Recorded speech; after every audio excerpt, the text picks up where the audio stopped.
Bakka Judson పోరాటం అంతా కూడా పదవుల కోసమేనా? 12 రోజులు నిరుద్యోగుల కోసం దీక్ష చేసిన. అది ఒక మామూలు మనిషి చేస్తే ఒక తీరుగుంటుంది, ఒక ఎమ్మెల్సీగా చేస్తే ఇంకో తీరుగుంటుంది. మీరు ఎందుకు తీసుకున్నారు ఈ ఎమ్మెల్సీ పోటీలో బరిలోకి దిగాలన్న నిర్ణయాన్ని? ప్రశ్నించే గొంతులం అని చెప్పి చాలా మంది ఎమ్మెల్సీలు ఆల్రెడీ లోపల పోయి కూర్చున్నారు. కామన్ మ్యాన్ వర్సెస్ కార్పొరేట్ సిస్టానికి మధ్యలో పోటీలు జరుగుతూ ఉన్నాయి. క్లియర్గా నేను 4 పేర్లు చెప్పిన వాళ్ళు క్లియర్గా కూడా వాళ్ళు అన్ని కార్పొరేట్ కంపెనీలతోటి హవా నడిపిస్తూ ఉన్నారు. వాళ్ళకు బ్యాక్ బోన్గా ఉన్నది. మీ వెనక బ్యాక్ బోన్ ఏమున్నది? నాకు చట్టం మీద స్పష్టత ఉన్నది కాబట్టి ఈ అవకాశం నాకు వస్తే రేపు మీ తరపున ఇంకా గట్టిగా నిలబడే అవకాశం నాకు దొరుకుతుంది, ముఖ్యంగా నిరుద్యోగులను. ఇప్పుడు కాంగ్రెస్ పార్టీ నుంచి నారాయణ రెడ్డి నిలబడుతున్నాడు, అంజిరెడ్డి ఏమో బీజేపీ నుంచి నిలబడతా ఉన్నాడు, బీఎస్పీ నుంచి ఇంకొక ప్రశాంత్ హరికృష్ణ అని ఆయన నిలబడతా ఉన్నాడు. ఇప్పుడు వాళ్ళతోటి మీ పోటీ జరుగుతూ ఉన్నది కదా, ఈ పోటీలో మీరు నెగ్గుతారా ఓడుతారా? బ్రదర్ నేను నెగ్గ బ్రదర్, జనము నెగ్గియాలి, జనము నెగ్గాలి. అంటే సబ్జెక్ట్ లేకనా, తెలియకనా, లేకపోతే తెలిసినా మాట్లాడలేకనా? ఎమ్మెల్సీ డ్యూటీ ఏంది? నువ్వు నిరుద్యోగుల తరపు గ్రాడ్యుయేట్స్ తరపున నిలబడాలి. గ్రాడ్యుయేట్స్కు ఎన్ని ఇబ్బందులునే చూడాలి. ఈరోజు ప్రతి దగ్గర నాలెడ్జ్ సెంటర్స్ అని పెట్టినరు, ఎక్కడ పెట్టినో చూడాలి. కోచింగ్ సెంటర్లు ఎంతవరకు పెట్టినో చూడాలి. ఇవన్నీ చెప్పడానికి బాగానే ఉంటాయి కానీ బక్కా జాడ్సన్ వెనకాల బీఆర్ఎస్ పార్టీ ఉన్నది, కేసీఆర్ ఫండింగ్ చేస్తుండు అని అంటే కేసీఆర్తో అమ్ముడు పోవాలంటే వాళ్ళ దగ్గరికి ఎందుకు అమ్ముడు పోతా? వీళ్ళ దగ్గరనే పోతా కదా. కాంగ్రెస్ పార్టీని ఓడగొట్టడం కోసం, కాంగ్రెస్ పార్టీ ఎమ్మెల్సీ అభ్యర్థిని ఓడగొట్టడం కోసం మీలాంటి ఇండిపెండెంట్ క్యాండిడేట్స్ నిలబడ్డారు అని అంటే ఈరోజు రాజకీయాలకు వచ్చి చాలా డేంజర్. కార్పొరేట్ కంపెనీస్ వాళ్ళ స్టైల్ డిఫరెంట్, వాళ్ళ ఫ్లెక్సీలు డిఫరెంట్.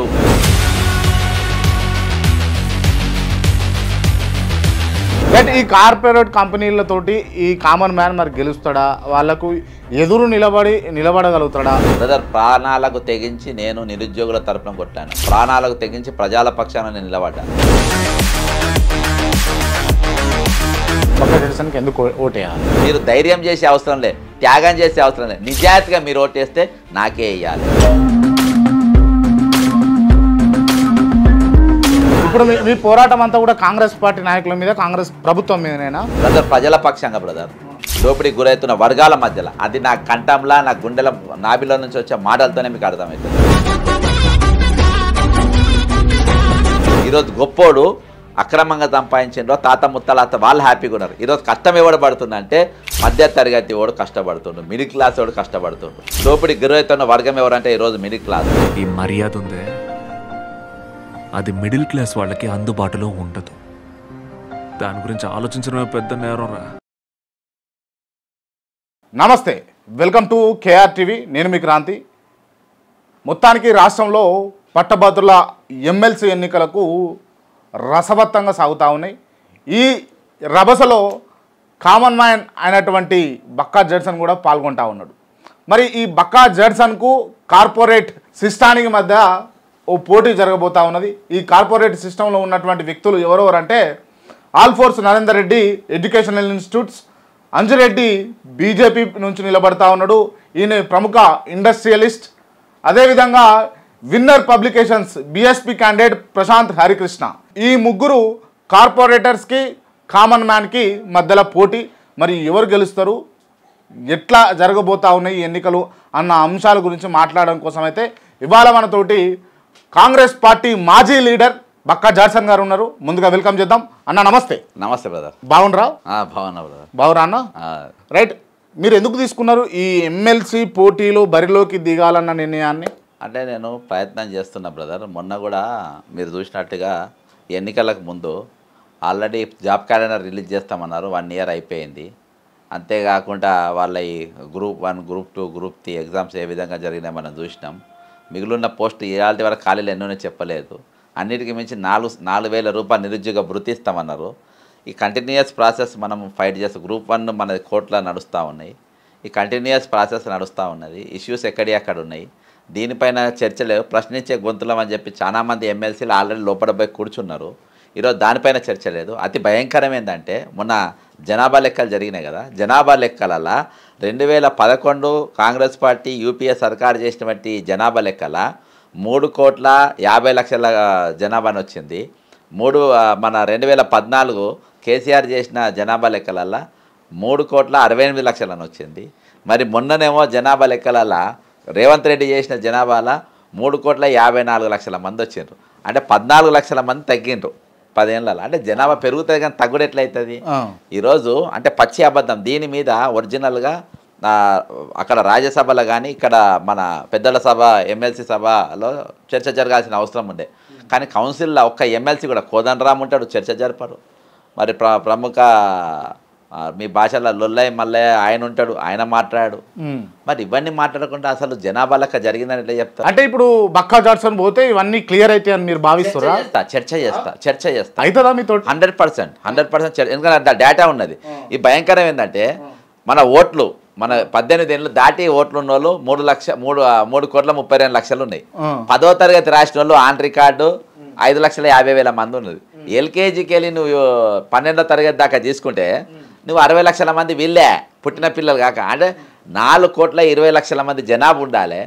అసొంటిది 3,54,000 మందిని 54 లక్షల మందిని చూపెడితే మరి 60 లక్షల మందిని ఎవరు చంపినట్టు? ఏడ చంపి ఏడ బొంద పెట్టినట్టు? ఎందుకు లెక్క చూపెడతలేరు? ఈ రోజు ఇక్కడ కేసు తీసుకోరని చెప్పి నేను ఢిల్లీలో కేసు పెట్టిన దీనిపైన. నేషనల్ క్రైమ్ రికార్డ్స్ మన అక్కడ సైబర్ క్రైమ్లో కేసు పెట్టి ఆల్రెడీ ఈ రికార్డ్స్ ఉన్నటువంటి MCRHRD గవర్నమెంట్ సంస్థ అందులోకెళ్ళి వెబ్సైట్లోకి వెళ్ళి అదే మొత్తం మన రికార్డు తీసి పడేసి కులాల గణాంకాలు తీసేసిండ్రు, పాతాయి జనాభా లెక్క తీసి పడేసిండ్రు. ఈరోజు మీరు దొరుకుతారని వాళ్ళు కేసు రిజిస్టర్ చేసి మా మణికొండ పోలీస్ స్టేషన్ పంపారు. అంటే ఇంత పెద్ద 60 లక్షల మంది జనాభా గాయబ్ చేసిన మీద ఎవరు అవసరం లేదు. ఒక మామూలు ఎమ్మెల్సీ ఆయన స్పీకర్కు రిప్రజెంట్ ఇచ్చి నేను దీని మీద చర్చించాలనుకో, దీని మీద చర్చిస్తే అయ్యేపా. ఈరోజు గుడ్డి లెక్క అసలు లెక్కలు లేకుండా 20 లక్షల మంది బీసీలను తగ్గేసిండ్రు. 20 లక్షల మంది కాదు 50 లక్షల మందిని తీసేసిండ్రని చెప్పొచ్చు. ఈరోజు మీ దగ్గర ఉన్న లెక్కలేంది 20 లక్షల మంది తగ్గించిందని? 60 లక్షల మంది జనాభా తగ్గిండ్రనంటే 90% నీకు SC ST బీసీలే ఉంటారు. 90%లో 50 లక్షల మంది తగ్గించిన 20 లక్షల మంది తగ్గించినని చెప్పి వీళ్ళు లొల్లయ్య మల్లయ్య వీళ్ళంతా అబద్ధాలని చెప్పాలి. కాబట్టి ఈరోజు తప్పుదోవలు పట్టించు కాదు, వాళ్ళతో ప్రభుత్వంతో కుమ్మక్కైన ఎమ్మెల్సీలు ఏం మాట్లాడలేదు. మీరు మొదట మాట్లాడింది ఏంటి అని అంటే ఇప్పుడు ఎమ్మెల్సీ అవసరమా, ఎందుకు బరిలోకి దిగిరు అని అంటే ఇవన్నీ లెక్కలు చెప్పారు కదా, ఇవి మాట్లాడతలేరు, గతంలో కూడా పోయారు, ఎవరు కూడా చట్టసభలో మాట్లాడతలేరు అన్నారు కదా.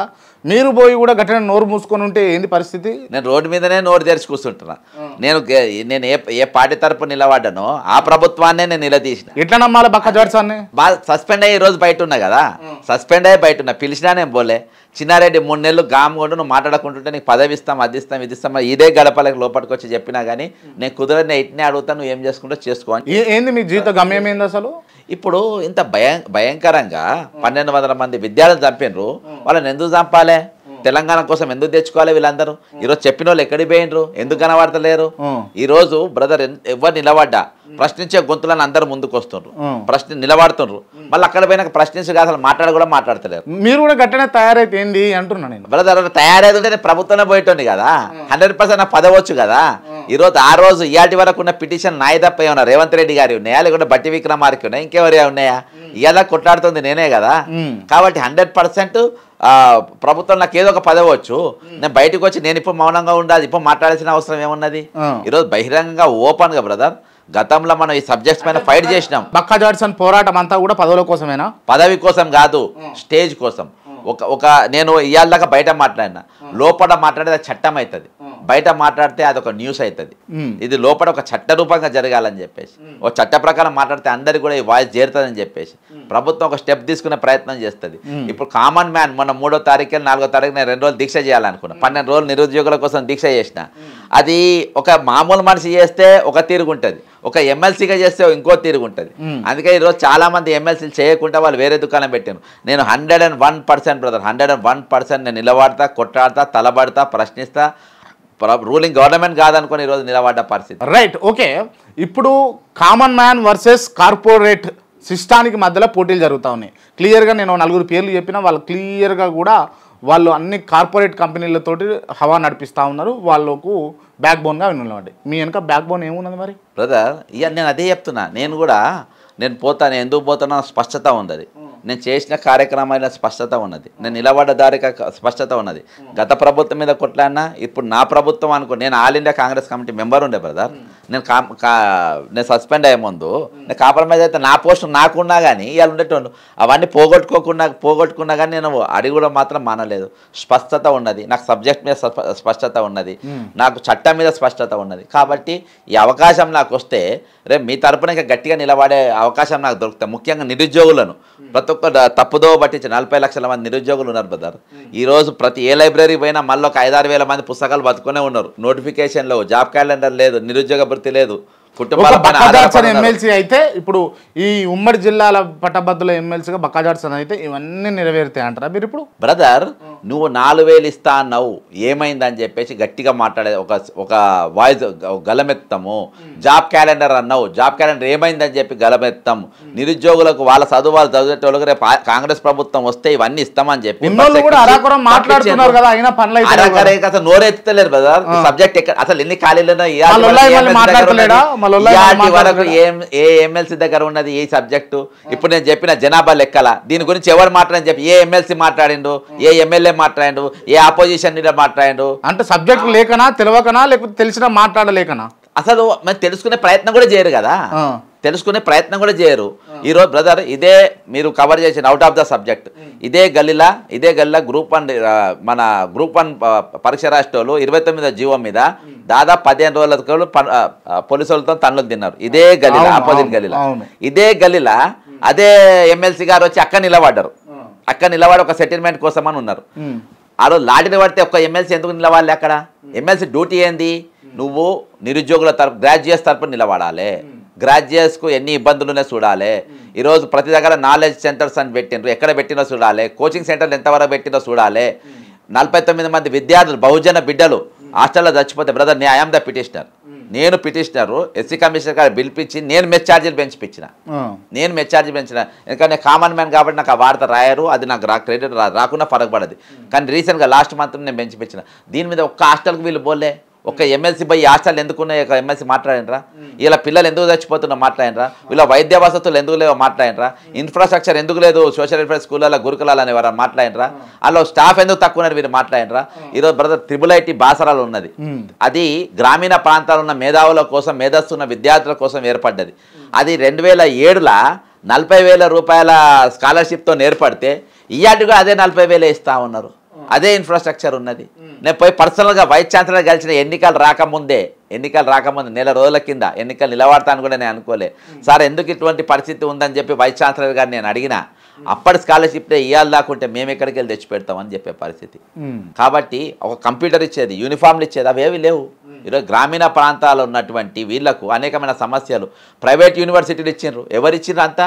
ఈరోజు నాయకుల Guru Nanak private university, Malla Reddy private university, Palla Rajeshwara Reddy private university, ఇంకా ఎవరెవరో మొత్తం 7 ప్రైవేట్ యూనివర్సిటీ వచ్చే పరిస్థితి.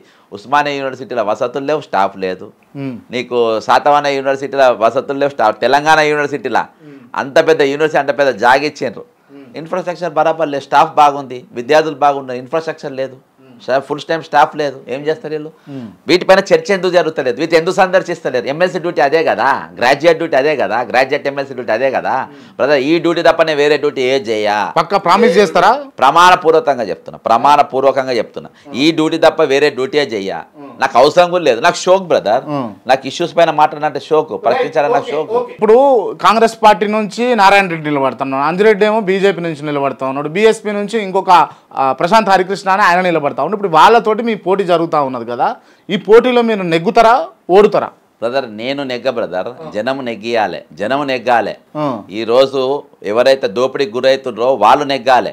ఈరోజు ఇంత పచ్చి అబద్ధాన్ని ఏవైతే ముందు పెట్టిందో, సాక్షాత్కరించిందో, ఆవిష్కరించిందో ప్రజల ముందు, అవన్నీ మీకు తెలుసు. నేను మాట్లాడే తప్ప ఒప్ప అని ఇప్పుడు ప్రచారం పోయి వస్తుంటే ఎక్కడ పోయినా కానీ వాళ్ళే చెప్తుండ్రు. ఇవాళ మీకు తెలుసు వాస్తవం ఏంది అవాస్తవం. బ్రదర్ ఇవాళ మీరు చెప్పిన 3 అభ్యర్థులు 3 అన్నారు కదా.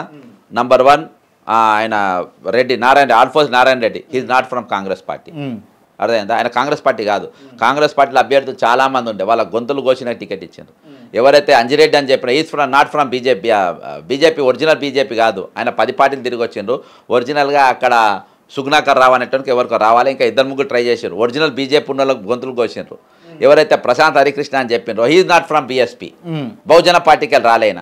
ఈయన టికెట్ అడిగింది కాంగ్రెస్ పార్టీకి వెళ్ళి, తర్వాత అక్కడ రాకుండా ప్రయత్నం చేసింది బీఆర్ఎస్కి వెళ్ళి, తర్వాత అక్కడికి వెళ్ళిపోయింది బీఎస్పీకి వెళ్ళి.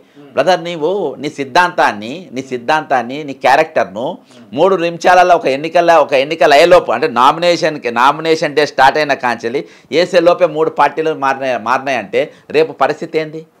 కాబట్టి ఈ ముగ్గురు కూడా మాతృ సంస్థ ఈ 3 పార్టీలు కాదు. నేను కాంగ్రెస్ పార్టీలో 34 ఏళ్ళున్నా, బయటికి వచ్చినా ఖాళీగా ఉన్నా, కానీ నేను వేరే ఏ పార్టీలో రైట్ ఇవన్నీ చెప్పుకోవడానికి బాగానే ఉంటాయి, కానీ బక్కాజార్సన్ వెనకాల బీఆర్ఎస్ పార్టీ ఉన్నది, కేసీఆర్ ఫండింగ్ చేస్తుండు అని అంటే బ్రదర్ నేను బీఆర్ఎస్ పార్టీ సపోర్ట్ చేస్తే నేను వద్దని నేను చెప్పా. ఎందుకంటే వాళ్ళ క్యాండిడేట్ లేడు, వాళ్ళకి ఓటు ఉంటుంది. ఓటు నాకేయచ్చు, బీజేపీకి వేయచ్చు, లేకుంటే బీఎస్పీకి వేయచ్చు, ఎవరికి వేయచ్చు. వాళ్ళకి ఆ రోజుకెళ్ళి కొట్లాడుతుంది, ఈ రోజుకెళ్ళి కొట్లాడుతుంది కాబట్టి నాకు ఇవ్వచ్చు. ఫండింగ్ అంటావా బ్రదర్? అది ప్రమాణపూర్వకంగా అది పచ్చి అబద్ధం. అది ఈరోజు రేవంత్ రెడ్డి గారు హోంమంత్రిగా ఉన్నారు, ప్రభుత్వం వాళ్ళ చేతులు ఉన్నది. ఒకవేళ ఉన్నది లేనిది అయితే వాళ్ళు ఏమన్నా చేసుకోవచ్చు. రాత్రి నా బండ్లు చెక్ చేసుకో, ఏమన్నా చేసుకోవచ్చు, ఉన్నాయి మొత్తం గుంజుకపోవచ్చు, అందులో సవాలే లేదు. నేను ఇవాళ బ్రదర్ కేసీఆర్తో అమ్ముడు పోవాలంటే వాళ్ళ దగ్గరికి ఎందుకు అమ్ముడు పోతా? వీళ్ళ దగ్గరనే పోతా కదా, ఈ రూలింగ్ గవర్నమెంట్ల దగ్గరనే పోతా కదా. ఇప్పుడు ఈరోజు నిరాయుధాయులు ఆయుధాలు లేని వ్యక్తులతో నేను ఎందుకు కాంప్రమైజ్ అవుతా? ఎక్కువ డబ్బులు వస్తున్నాయి. ఎవరు ఎక్కువ డబ్బులు? వాళ్ళు ఇస్తారా? రూలింగ్ వాళ్ళు ఇస్తారా? వాళ్ళే ఎక్కువ ఇస్తే వాళ్ళకన్నా డబుల్ రూలింగ్ వాళ్ళు ఇస్తారు. బ్రదర్ వేలం పాటలు పెట్టుకొని ఈరోజు టికెట్లు అమ్ముకునే పరిస్థితి. బ్రదర్ ఆపోజిషన్ పార్టీ ఉన్నది, ఆపోజిషన్ ప్రజలతో ఉంటుంది, ఆపోజిషన్ ప్రజల గొంతుగా ఉంటుంది. ఆ రోజు కాంగ్రెస్ పార్టీ అమ్ముడు పోయి మేఘా కృష్ణారెడ్డి అంటారు, అమ్ముడు పోయి మీ గొంతు సచ్చుబడి మీరు ఉన్నారు. ఆ రోజు మీ 12 మంది ఎమ్మెల్యేలు వెళ్ళిపోయినా మూసుకొని కూర్చున్నారు. ఈరోజు బీఆర్ఎస్కి వెళ్ళి 10 మంది ఎమ్మెల్యేలు పోతే మొత్తం తాడేసి రౌండప్ చేసి నెల రోజులలో బై ఎలక్షన్లు వచ్చే పరిస్థితికి ఈరోజు గుంజుకొని వచ్చారు. నీ రోల్ ఏంది, వాళ్ళ రోల్ ఏంది? ఆపోజిషన్ మీ రోల్ ఏం చేసి వాళ్ళేం రోల్ ఏం ప్లే చేశారు? ఇవాళ బ్రదర్ ప్రజల పక్షాన నిలబడ్డోళ్ళు ప్రతిపక్షం ఎవరైనా సరే, కాంగ్రెస్ ఉంటే కాంగ్రెస్, బీఆర్ఎస్ ఉంటే బీఆర్ఎస్, ఈరోజు ఆపోజిషన్తోనే నిలబడతారు. అఖిలపక్ష కమిటీలు కూడా ఆపోజిషన్ పార్టీలతోనే ఇస్తారు, కానీ ఈరోజు పాలపక్షంతో ఎవరు కూడా వేయడు. నేను బీఆర్ఎస్తోని సపోర్ట్గా వాళ్ళు బీఆర్ఎస్ నాకు సపోర్ట్ చేస్తే నేను ఎందుకు వద్దంట? 100% సపోర్ట్ చేయమంట, 100% చేయమంట. ఇప్పుడు అడగండి ఒకసారి. 100% బీఆర్ఎస్ కార్యకర్తలు, నాయకులు, మీరందరూ మీ గ్రాడ్యుయేట్ ఓటు నాకు వేయండి, ఓపెన్గా అడుగుతున్నా. వాళ్ళ ఓటు ఉన్నది, ఓటు ఎందుకు ఖరాబ్ చేయాలి? ప్రజాస్వామ్యాన్ని ఇచ్చిన ఓటు ఎందుకు ఖరాబ్ చేయాలి? కానీ కాంగ్రెస్ పార్టీని ఓడగొట్టడం కోసం, కాంగ్రెస్ పార్టీ ఎమ్మెల్సీ అభ్యర్థిని ఓడగొట్టడం కోసం మీలాంటి ఇండిపెండెంట్ క్యాండిడేట్స్ కాంగ్రెస్ పార్టీ కాదు, I'm fighting with corporate companies. ఈరోజు కార్పొరేట్ కంపెనీలు అనేది చాలా దాంట్లోకి వచ్చేసి వాళ్ళు ఇప్పుడు సూపర్ మార్కెట్కి వచ్చిండ్రు, కిరాణా దుకాణాలు చంపేసారు, చెప్పుల దుకాణాలకు వచ్చిండ్రు, చెప్పుల దుకాణాలు చంపేసారు, ప్రతి దానిలో చంపేసారు. ఇవాళ అతి ప్రమాదకరమైంది అని అంటే ఈరోజు రాజకీయాలకు వచ్చారు చాలా డేంజర్. కార్పొరేట్ కంపెనీస్ వాళ్ళ స్టైల్ డిఫరెంట్, వాళ్ళ ఫ్లెక్సీలు డిఫరెంట్, వాళ్ళ అప్రోచింగ్ డిఫరెంట్. అన్ని కంటెంట్ ఇయ్యడానికి నేను ఏం మాట్లాడలే, 1 నిమిషం మాట్లాడితే వెనక మ్యూజిక్ ఎక్కువ ఉంటుంది. 1 సెకండ్ నేను అని ఒక పేరు చెప్పానే వెనక మ్యూజిక్ ఉంటుంది. కానీ ఏముండదు, వీళ్ళ కాన్సెప్ట్ ఒకటే, ఈ కార్పొరేట్లో పెట్టుబడి పెట్టాలి, సంపాదించాలి. వాళ్ళు వ్యాపారాలు చెప్పి మీరు 3 వ్యాపారాలు చెప్పారు. 3 వ్యాపారాల్లో మనిషి 10 కోట్లు, 20 కోట్లు, 50 కోట్లు పెడుతున్నారు. రేపు 100 కోట్లు, 200 కోట్లు సంపాదించేది ఉంటుంది. మా దగ్గర ఏముంటుంది బ్రదర్? మేము పెట్టుబడి ఏం పెడుతున్నాం? నేను ఏం ఖర్చు పెడుతున్నా? ఎలక్షన్ కమిషన్ ఇచ్చినది పెట్టుబడి కంటే కూడా ద లీస్ట్ తక్కువ అంటే నేను తప్ప ఇంకెవరు లేరు, అంతే. కాబట్టి ఈరోజు ఈ కార్పొరేట్ కంపెనీ వచ్చి అతి ప్రమాదకరం. రైట్, ఈ కార్పొరేట్ కంపెనీలతోటి ఈ కామన్ మ్యాన్ మరి గెలుస్తాడా? వాళ్ళకు ఎదురు నిలబడగలుగుతాడా అని అంటే బ్రదర్ ప్రాణాలకు తెగించి నేను నిరుద్యోగుల తరపున కొట్టాను, ప్రాణాలకు తెగించి ప్రజల పక్షాన నేను నిలబడ్డా. ఈరోజు మీరు ప్రాణాలు తెగించి నేను అంటలేను, మీ ఓటు నిజాయితీగా బక్క జెడ్సన్ కంటే నిజమైన ఉద్యమకారు గతంలో చేసిండ్రు. రేపు చేస్తా అనేది అవసరం లేదు, ఈ కథలు అవసరం లేదు. ఇప్పుడు మీరు అన్న ప్రశ్నలన్నీ రేపు చేస్తా అనేటోళ్ళు వర్తించే. ఎందుకంటే కార్పొరేట్ వాళ్ళు వ్యాపారాలు చేసిన గతంలో, గత చరిత్ర వ్యాపారాలు చేసిన చరిత్ర వాళ్ళది. నేను గతంలో ఉద్యమాలు చేసిన చరిత్ర. నేను ఒక రూలింగ్ గవర్నమెంట్కి వెళ్ళిన త్యాగం వల్ల వచ్చే పదవులు వచ్చే అవకాశాలు ఉన్నా కానీ వదిలేసుకొని ఈరోజు ప్రజల తరపున నిలబడ్డ చరిత్ర. కాబట్టి నేను గతంలో గత చరిత్ర చూసి ఓటే వర్తమానంలో ఈరోజు భవిష్యత్తులో బాగుండాలంటే ఈరోజు వర్తమానంలో మీరు ఓటేయమంటున్నా. దానికి మీ ఓటు మీరు ధైర్యం చేసే అవసరం లే, త్యాగం చేసే అవసరం లేదు. నిజాయితీగా మీరు ఓటేస్తే నాకే వేయాలి, నా సీరియల్ నెంబర్ 6 మొదటి ప్రాధాన్యత ఓటు నాకే వేయాలి. లేదు మాకు కార్పొరేటే కావాలి, వాళ్ళు డబ్బులు పెట్టగలుగుతారు, మాకు డబ్బులు పెట్టిన వాళ్ళే కావాలి. తక్కిన 6 ఏళ్ళు మాట్లాడే అవసరం లేదు బ్రదర్. ఈరోజు 6 సంవత్సరాల పరిస్థితి ఎమ్మెల్యేకు కానీ ఎంపీకి కానీ 5 సంవత్సరాలే ఉంటాయి. ఈరోజు ఎమ్మెల్సీకి 6 సంవత్సరాలు ఎందుకు ఇచ్చిండ్రు? ఈరోజు గతంలో బీఆర్ఎస్ ఉన్నా నువ్వు ఎమ్మెల్సీవే, ఈరోజు కాంగ్రెస్ వచ్చినా నువ్వు ఎమ్మెల్సీవే. నువ్వు ప్రజల తరపున, గ్రాడ్యుయేట్ల తరపున, టీచర్ల తరపున ఎవరి తరపున గెలిస్తే వాళ్ళ గొంతుగా నువ్వు ఉండాలని చెప్పి 6 సంవత్సరాల పార్టీలకు అతీతంగా ఉన్నటువంటి పదవి ఇది. కాబట్టి ఈరోజు కార్పొరేట్ వ్యవస్థ అనేది రేపు గ్రామీణ ప్రాంతంలో ఉన్నట్టు ఒక నాయకత్వ లక్షణాలు గల్లోళ్ళు రేపు ఎన్నికల్లో పోటీ చేయాలంటే కార్పొరేట్ కొడుకులో కార్పొరేట్ బిడ్డలో వచ్చి రేపు జెడ్పీటీసీ ఎంపీటీసీ కూడా నిలబడతారు. అప్పుడు మీ పరిస్థితి ఏముంటుంది? ఈరోజు 40 లక్షల మంది విద్యార్థులు నిరుద్యోగులు ఈరోజు రోడ్లపైన ఉన్నారు బ్రదర్. వాళ్ళు ఈరోజు క్రియాశీల రాజకీయాల్లో కానీ లేకపోతే సమాజంలో వాళ్ళ పాత్ర కానీ పోషించాల్సిన అవసరం ఈరోజు ఉన్నది. ఖాళీలో 3,67,000 పోస్టులు మాత్రమే ఉన్నాయి, కానీ రాజకీయ ఖాళీలు కొన్ని లక్షలు ఉన్నాయి. రైట్. నాకు చిన్న డౌట్, ఈ పట్టభద్రుల ఎమ్మెల్సీ ఎన్నికలలో నిలబడేటటువంటి ఎవరైతే ఎమ్మెల్సీ క్యాండిడేట్స్ ఉంటారో వాళ్ళు రాజకీయ పార్టీల కండువాలు కప్పుకోవచ్చా? కప్పుకోవద్దు. రూల్ ప్రకారం కప్పుకోవద్దు బ్రదర్. పొలిటికల్ పార్టీ వాళ్ళకు ఒక అఫిలియేషన్ ఇస్తుంది, ఒక బీఫామ్ ఇస్తుంది, వాళ్ళ నిలబడవచ్చు. కానీ కాంగ్రెస్ చేయి గుర్తు లేదనంటే, పువ్వు గుర్తు లేదంటే, ఏనుగు గుర్తు లేదంటే అంటే పొలిటికల్ పార్టీ ఉండరన్నట్టే కదా. ఈరోజు లేదంటే కదా. ఈరోజు మీరు బ్రదర్ ఇప్పుడు 3 పార్టీలు, ఒక పార్టీ కాకుండా వేలంపాట 3 వేలంపాటల్లో పాల్గొన్నారు. 3వ వేలంపాట బీఎస్పీలో పోటీ రాలే, ఆ బీఫామ్ తెచ్చుకుంటారు. కార్పొరేట్ కాంగ్రెస్లో వేలంపాట ఒకటే పాటకు తెచ్చుకున్నారు కార్పొరేట్. ఈరోజు చిన్న విద్యా సంస్థలు మొత్తం చంపేసిన వ్యవస్థలు బ్రదర్. చిన్న స్కూళ్ళు, చిన్న కాలేజీలు పోవాలి, అక్కడ పెట్టాలి, వాళ్ళు మున్సిపలైజ్ చేయాలి. అక్కడ ఉన్న స్కూల్ కాలేజ్ వాళ్ళేమో ఫీజు రియంబర్స్ మీద బతుకుతారు, వీళ్ళేమో ఫీజు రియంబర్స్మెంట్ నాకు అవసరం మొత్తం ఫీజుల మీదనే బతుకుతారు. వాళ్ళే మొత్తం ఈరోజు చిన్న స్కూళ్ళు మొత్తం ఎక్కడ ఆల్ ఫోర్స్ పోయిందో ఆడ చిన్న స్కూళ్ళు చిన్న కాలేజీలు మొత్తం చంపేసి వచ్చినాయి. రేపు ఈ 4 జిల్లాలకు చంపుతారు బ్రదర్. నాకు 4 జిల్లాలో నాకు ఓటేయండి. 33 జిల్లాలకు నేను పనిచేస్తాను. 33 జిల్లాలలో ఉన్న నిరుద్యోగుల తరపునే నిలబడదు. ఎందుకు వేయాలి మీకు? బక్క జడిసన్కి ఎందుకు ఓటేయాలి? గత చరిత్ర చూడండి. నేను ఒక వేదిక, ఒక బ్రదర్ కౌన్సిల్ అనేది ఒక వేదిక, శాసన మండలి అని ఒక వేదిక, అక్కడ చర్చించాల పెద్దల సభ, కిందికెళ్ళి వచ్చిన ప్రతిదీ పైన చర్చ జరగాల్సిన అవసరం ఉంది. నేను వీళ్ళ తరపున ఈ ఖాళీల గురించి కానీ, నిరుద్యోగుల గురించి కానీ, ప్రభుత్వ హామీల గురించి కానీ ఖచ్చితంగా నిలదీస్తా బ్రదర్. రేపు ఒక్కొక్క ఆఫీసర్ ఒక్కొక్క ప్రిపేర్ అయి రావాల్సిన పరిస్థితి ఉంటుంది. ముఖ్యమంత్రి అనేటువంటి మంత్రులు అనేటువంటి జవాబుదారీగా ఉండాల్సిన పరిస్థితి వస్తుంది. మేము రూల్స్ అండ్ రెగ్యులేషన్తో మేము పోయి నిలబడతాం అక్కడ. ఈరోజు ఒక జనాభా లెక్క బ్రదర్, అన్నిటికంటే అన్యాయం ఏంటంటే బట్టి విక్రమార్క ఒక స్టేట్మెంట్ ఇచ్చాడు. ఎవడైతే జనాభాలో మీ పేర్లు రాలేదో మీరు వచ్చి మళ్ళీ చేర్చుకొని కాదు రేషన్ కార్డా, నీ ఇంటింటికి ఎందుకు వస్తారు, ఇంటికి హాలిడే ఎందుకు ఇస్తారు, ఆ ఇంట్లో మీరు 5గురు ఉన్నారా లేదా, ఎంతమంది ఉంటారు రాసుకోనికి. మీరు ఎప్పుడైనా రాసుకోవాలంటే రష్యా వాడు వస్తాడు, యుక్రెయిన్ వాడు వస్తాడు, పంజాబ్ వాడు వస్తాడు, ఇక్కడ నేనే అని అంటాడు ఒక దొంగ ఆధార్ కార్డు తయారు చేసుకొని. దానికి ఎట్లా బాధ్యత నమోదు ఎట్లా చేసుకుంటారు? అసలు నా పేరు జనాభాలో ఉందో లేదో అసలు నువ్వు నాకు చెప్పినావా? మరి ఎవరు వచ్చి నమోదు చేసుకోవాలి నువ్వు చెప్పినావా? నువ్వు ఇచ్చిన 3 ఇప్పుడు 3,54,00,000 నువ్వు జనాభా చెప్పినావు. అంత క్రాంతి ఉండో లేదో క్రాంతికి తెలియదు. మరి నేను పోయి నమోదు చేసుకోవాలన్నా వద్దా అని తెలియదు. అసలు ఎవరు నమోదు చేసుకోవాలి బ్రదర్? ఎంత దరిద్రంగా ఉన్న పరిస్థితుల వ్యవస్థ ఎంత దరిద్రంగా నడుస్తున్నప్పుడు ప్రశ్నించే గొంతుకలు ఏవి? Where are the roaring voices? ఇప్పుడు మీ పోరాటం అంతా కూడా కాంగ్రెస్ పార్టీ నాయకుల మీద, కాంగ్రెస్ ప్రభుత్వం మీదనేనా బ్రదర్? ప్రజల పక్షంగా బ్రదర్. దోపిడీకి గురవుతున్న వర్గాల మధ్యలో అది నా కంఠంలా, నా గుండెల నాభిలో నుంచి వచ్చే మాటలతోనే మీకు అర్థమవుతుంది.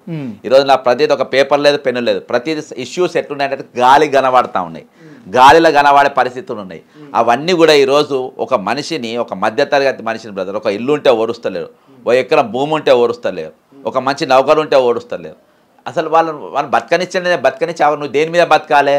నువ్వు తెల్ల రేషన్ కార్డే అడగాలి. నువ్వు ఎకరం భూమి నీకెందుకు, 50 లక్షల భూమి నీకెందుకు? గుంజుకుంటారు. ఎందుకనంటే ఫార్మా కంపెనీ పెడతా అంటారు లగిచర్లలో. ఈరోజు ఇత్తనాల కంపెనీ అని చెప్పేసి అక్కడ మళ్ళీ మొదలైంది, మళ్ళీ కొడుతున్నారు, మళ్ళీ కేసులు పెడుతున్నారు నిర్మల్ కాడ. అక్కడ ఏమనంటే మళ్ళీ కంపెనీలు పెడుతున్నాం. ఇక్కడ ఇక కంపెనీలు ఏం లేవు. ఇక్కడ రియల్ ఎస్టేట్ పేరు పైన ఇప్పుడు కొండకల్ కాడ పొంగిలేటి పోయి వాళ్ళ భూములు మొత్తం గుంజుకుంటారు రియల్ ఎస్టేట్ పేరు పైన. అంటే కలంబడలో భూములు ఉండద్దా? మిడిల్ క్లాస్ ఉందా బ్రదర్? పేదోడు పథకాలతో హ్యాపీగా ఉన్నారు. ఈరోజు గొప్పోడు అక్రమంగా సంపాదించిండ్రో తాత ముత్తల వాళ్ళు హ్యాపీగా ఉన్నారు. ఈరోజు కష్టం ఎవడు పడుతుందంటే మధ్య తరగతి వాడు కష్టపడుతుండు, మిడిల్ క్లాస్ వాడు కష్టపడుతుండు. దోపిడి గురవుతున్న వర్గం ఎవరంటే ఈరోజు మిడిల్ క్లాస్. కాబట్టి అందుకని ఈరోజు కామన్ మ్యాన్గా మీ మిడిల్ క్లాస్ వాళ్ళు కామన్ మ్యాన్గా నేను ఈరోజు ముందుకు వస్తున్నా. నన్ను నిలబెట్టి బ్రదర్, నేను ఓడిపోయినా ఏది చేసినా కానీ నా పని ఇదే నడుస్తూనే ఉంటుంది. నేను ఆగే ప్రసక్తి ఉండదు. ఈరోజు అందరి ఫోకస్ నా పైనే ఉంటుంది. రేపు బ్రదర్ ఖచ్చితంగా చెప్తున్నా కదా, నవీన్ మిత్తల్ అనేటోడు గత ప్రభుత్వంలో దొంగలని చెప్పి రేవంత్ రెడ్డి చెప్పిండు. ఇవాళ ఎందుకున్నారని చెప్పేసి కౌన్సిల్లో ఎందుకు అడుగుతలేరు? 1,00,000 ఎకరాల భూమి ఈరోజు కిందికి మీదికి అయింది. చీఫ్ సెక్రటరీ గత ప్రభుత్వంలో అపాయింట్ అవుతుంది. ఇవాటి వరకు ఏ విధంగా కొనసాగుతారని ఎవరు ఎందుకు అడుగుతలేరు? జయేష్ రంజన్ అనేటోడు గతంలో కేటీఆర్ తోని అమెరికా లండన్ పోయింది, ఈరోజు రేవంత్ రెడ్డితో కూడా పోతుండ్రు. ఇది ఎందుకు ఎవరు దీని మీద ఎందుకు ప్రశ్నిస్తలేరు? 144 సెక్షన్, ఒక నిమిషం, 144 సెక్షన్ హైదరాబాద్లో నెల రోజులు పెడతారు. వన్ మంత్ 144 సెక్షన్ ఉన్నది. అక్టోబర్ 27వ తారీఖు నవంబర్ 28 వరకు దీని మీద ఒక క్యాపిటల్ సిటీ పైన, రెండో క్యాపిటల్ ఈ భారతదేశానికి, ఆ స్టేటస్ ఉన్న స్టేట్ పైన క్యాపిటల్ సిటీలో 144 సెక్షన్ ఎందుకు పెట్టినని చెప్పి ఏ మేధావి కానీ, ఏ ఉద్యమకారుడు కానీ, ఏ ఆపోజిషన్ పార్టీ కానీ ఎందుకు అడగలేదు? అవి అడగనికే నేను ఎమ్మెల్సీ నిలబడతా అంటున్నా. రేపు ఒక్కొక్కరు ఆలోచించుకొని ప్రిపేర్గా అయ్యి కౌన్సిల్కి వచ్చే పరిస్థితి ఉంటుంది. Right, okay. ఇప్పుడు వాళ్ళేమో ఓటుకు 5,000 నుంచి 10,000 రూపాయలు పంచుతున్నారు అని అన్న ఇన్ఫర్మేషన్ ఉన్నది. మరి మీరు పంచగలుగుతారా? బ్రదర్ 5 కాదు, అసలు నేను ఏజెంట్లో కూడా పెట్టే పరిస్థితి. బ్రదర్ అసలు ఒకటి ఇన్ని రోజులు సుదీర్ఘమైన పోరాటం చేసినాము, మేము నామినేషన్ వేసినా, నేను నా ప్రయత్నం మీద నేను నిలబడ్డా అని చెప్పుకుంటున్నా. నేను నిలబడ్డా, నా సింబల్ 6 అని నేను చెప్పుకుంటున్నా. నేను స్పీడ్లో ఉన్నా అని చెప్పుకుంటున్నా. ఇవాళ నన్ను నేను పెద్ద ఇదో అదో అని కాదు, కానీ కనీసం ఒక్కడిని ఇన్ని రోజులు కొట్టాడు లోపలికి అప్గ్రేడ్ చేసి అలా పంపుదాం. హౌస్లో పోతే చట్టం అవుతుంది, బయట మాట్లాడడానికి చట్టం అవుతుంది, దానికి ఒక విలువ ఉంటుంది. లోపలి పంపుదానే బాధ్యత ఈరోజు గ్రాడ్యుయేట్స్ పైన ఉన్నది. ఇక గ్రాడ్యుయేటే ఓటేయకుంటే రైట్. ఒకవేళ అంటే దురదృష్టవశాత్తు బక్కా జాడ్సన్ ఈ గ్రాడ్యుయేట్ ఎన్నికలలో ఓడిపోయింది అనుకో, ప్రజల తరపున ఉంటారా? మళ్ళీ అనవసరంగా ఓడగొట్టిరు అని? బ్రదర్ గతంలో కూడా పోటీ చేస్తూ ఓడిపోయినా కదా, తీర్మానం మల్లయ్య మీద, లొల్లాయి మల్లయ్య మీద గతంలో నేను ఓడిపోయినా కదా, ఆపిన్నా. దాని తర్వాత నేను దీక్ష చేసిన, 12 రోజులు దీక్ష చేయాలి. దాని మీద 46 జీవో మీద, దాని తర్వాత నేను కోర్టుకు పోయినా కదా మళ్ళీ. దాని మీద మళ్ళీ దాని తర్వాత నా ప్రాసెస్ ప్రతి ఇష్యూ పైన హైడ్రా మీద పోయినా కదా. రంగనాథిలో చెరువు ఉందని ఆ ఎలక్షన్ తర్వాత నేను చూపించిన కదా. కాబట్టి ఎక్కడ ఆగింది నా భయాన్ని? అంటే బ్రదర్ అదొక ఓడినా గెలిచినా మీరు ప్రజల వాయిస్గానే ఉంటామని అంటారు. అంతే, అది సవాలే లేదు. అది ఇన్బార్న్ నేచర్ మనది. మనం ఎందుకు ఆగుతాం బ్రదర్? ఖచ్చితంగా అడుగుతాము. ప్రభుత్వం లోపలికి రాకుండా వీని ముఖం చూడకుంటే వింటారు. రోడ్డు మీద ఒరుతాము. రోడ్డు మీద ఒరితే వాళ్ళ దాకా తేలుతో లేవు. లోపలికి వచ్చి వినవాళ్ళకుంటే వాళ్ళు చూసుకునే జాగ్రత్తలు చూసుకుంటారు. అందుకనే 27వ తారీఖు ఎన్నిక ఉంటే, ఈ ఎన్నిక కూడా నేను ఫేర్ అవుతుందని నేను అనుకుంటలేను బ్రదర్. 27వ తారీఖు ఎన్నిక, 3వ తారీఖు కౌంటింగ్ ఎందుకు? 7 రోజులు ఎందుకు మధ్యలో? 7 days గ్యాప్ ఎందుకు? దీని గురించి ఎవరు ఎందుకు అడుగుతలేరు? ఇవాళ నాతో పెద్ద మనిషి అంటుండు 7 రోజులు గ్యాప్ ఎందుకు పెడుతున్నారు? అంత స్టోర్ చేయాల్సిన అవసరం ఏంటో, 7 days స్టోర్ చేయాల్సిన అవసరం ఏమున్నది? అంటే గ్యాంబ్లింగ్ జరిగే అవకాశాలు ఉంటాయా? దట్టంగా ఉన్నది. కాబట్టి బ్రదర్ నేను ఓడిపోతే నేనేమన్నా రోడ్డు మీద పడినా నాగమైనా నేముండదు. నేను గెలిస్తే అయ్యో నేను గెలిచిపోయినా నేను ఏదో చేస్తున్నాను ఏమన్నా బాధ్యతగా చూస్తా. రైట్. ఇప్పుడు మీకు పట్టభద్రులు ఓటు వేయాలనుకుంటే మీ నెంబర్ ఎంత? 6 సీరియల్ నెంబర్ 6 మొదటి ప్రాధాన్యత ఓటు వేయాలని కోరుకుంటాను. ఉమ్మడి మెదక్, కరీంనగర్, నిజామాబాద్, ఆదిలాబాద్ పట్టభద్రులకు మీరు ఏం చెప్పదలుచుకున్నారు కేఆర్టీవీ వేదికగా? అందరికీ నమస్కారం. నేను 34 సంవత్సరాలు కాంగ్రెస్ పార్టీలో క్రియాశీలకంగా పనిచేసిన, 34 సంవత్సరాలు కాంగ్రెస్ పార్టీకి నేను సేవలు అందించిన. ఆ సేవలకు నాకు గుర్తింపుగా నేను ఒక్కరికి కూడా నెగిటివ్ చేయలే. వరంగల్లో నా మీద టికెట్ అడిగిన వాళ్ళకు కూడా, ఇంక్లూడింగ్ నాగరాజు కూడా, నేను తిరిగి ఒక్క రూపాయి ఛాయ్ పైసలు తీసుకోకుండా నేను పనిచేసి ఏజెంట్లను పెట్టి గెలిపించిన. మీరు ఆయన అడగండి. అంతేకాకుండా ప్రతి ఒక్కరు నేను ఈరోజు పనిచేసిన. అయినా కానీ నా మీద ఏ ఫిర్యాదులు లేకుండా ముఖ్యమంత్రి గారు కేవలము నేను ప్రశ్నిస్తున్నా, ఇచ్చిన హామీలపై నిలదీస్తున్నామని సస్పెండ్ చేశాను. ఈరోజు కాంగ్రెస్ కార్యకర్త ముందు ఆలోచించాలి. మీరు మీ ఓటు కానీ మీ ఊర్లో ఓటు కానీ నాకు వేపియాల్సిన బాధ్యత మీ పైన ఉన్నది. ఈరోజు నేను గ్రాడ్యుయేట్స్ తరపున నిస్వార్థంగా నేను నల్గొండ ఆ ప్రాంతాల్లో నేను ఓడిపోయినప్పటికీ ప్రజల తరపున నిలబడి 12 రోజుల దీక్ష చేసిన. ప్రతి ఇష్యూ పైన నేను ఈరోజు రోడ్డు పైన ఉన్నా. హైడ్రా వరకు కూడా నేను రోడ్డు పైన ఉన్నా. కాబట్టి ఈరోజు తెలంగాణ ప్రజలందరూ కూడా పార్టీలకు అతీతంగా బీఆర్ఎస్ మీకు అభ్యర్థి లేడు, బీఆర్ఎస్ పార్టీకి అభ్యర్థి లేడు. కాబట్టి ఈరోజు ఆ రోజు నేను కొట్లాడినా, ఈరోజు కూడా నేను కాంగ్రెస్ పార్టీ మీద కొట్లాడినా, కాంగ్రెస్ ప్రభుత్వం మీద కొట్లాడినా, ప్రజలకు వ్యతిరేకంగా చేస్తున్న సబ్జెక్ట్స్ పైన కొట్లాడుతున్నా. కాబట్టి బీఆర్ఎస్ పార్టీకి అభ్యర్థి లేడు. కాబట్టి మీ ఓటు ఈరోజు బీఎస్పీకి అభ్యర్థి కూడా ఒరిజినల్గా సుగ్నాకర్ రావు అసంటోళ్ళకో లేక క్రాంతి అసంటోళ్ళకో రావాల్సిన టికెట్ ఈరోజు ఒక ఇండస్ట్రియల్ వచ్చి గుంజుకపోయారు. కాబట్టి బీజేపీ కార్యకర్తలు కూడా ఈరోజు మీరు న్యూట్రల్గా ఉన్న ఓటర్స్ కూడా ఈరోజు మీరు అందరూ కూడా మీరు ఆలోచించాల్సిన పరిస్థితి ఉన్నది. Corporate versus common man, Kranti brother చెప్పినట్టు కార్పొరేట్ వర్సెస్ కామన్ మ్యాన్. ఈరోజు ఆ కామన్ మ్యాన్కు మీరు అందరూ కూడా కామన్ కార్యకర్తలు, కామన్ ఓటర్స్, కామన్ గ్రాడ్యుయేట్స్ మీరందరూ కూడా పెద్ద మనసుతో మీరు ఒకసారి ఆలోచించండి. నేను వేరే లెక్క నేను వేరే ఇది చేస్తలేను, ఇవాళ మీరు ఎప్పుడున్నా రేపు ఓటు వేసినా వేయకుండా నేను ఇదే విధంగా మళ్ళీ నేను నిలబడతా. కాబట్టి మొదటి ప్రాధాన్యత ఓటు సీరియల్ నంబర్ 6పై మీరు వేసి నన్ను గెలిపించాలని, మీరు గెలవాలని కోరుకుంటూ సెలవు తీసుకుంటున్నా. జై తెలంగాణ, అమరవీరులకు జోహార్లు. విన్నారు కదా, మొత్తానికి బక్కా జాడ్సన్ గారు చెప్పేది ఏంటి అని అంటే క్లియర్గా నేను గెలిచినా ప్రజలలోనే ఉంటా, ఓడినా ప్రజలలోనే ఉంటా. కాకపోతే ఇక్కడ సామాన్య బక్కా జాడ్సన్గా మాట్లాడుతున్నటువంటి మాట ప్రభుత్వం చెవులు వినకుండా మూసుకుంటుంది. అదే చట్టసభలో మాట్లాడితే ఖచ్చితంగా ప్రభుత్వం చెవులు మూసుకున్నా ఖచ్చితంగా వినపడేలా మాట్లాడతా. ఈ ఒక్కసారి నాకు ఖచ్చితంగా అవకాశం ఇవ్వండి. గతంలో వరంగల్, నల్గొండ, ఖమ్మం పట్టభద్రుల ఎన్నికల్లో కూడా నిలబడ్డా, ఓడిన తర్వాత కూడా నేను ప్రజల్లో ఉన్నా, ఇప్పుడు కూడా నేను ప్రజల్లోనే ఉంటున్నా అని చెప్పేసి హామీ ఇస్తా ఉన్నాడు. రైట్, మరో ఇంటర్వ్యూతో మళ్ళీ కలుద్దాం. Thank you so much. Thank you.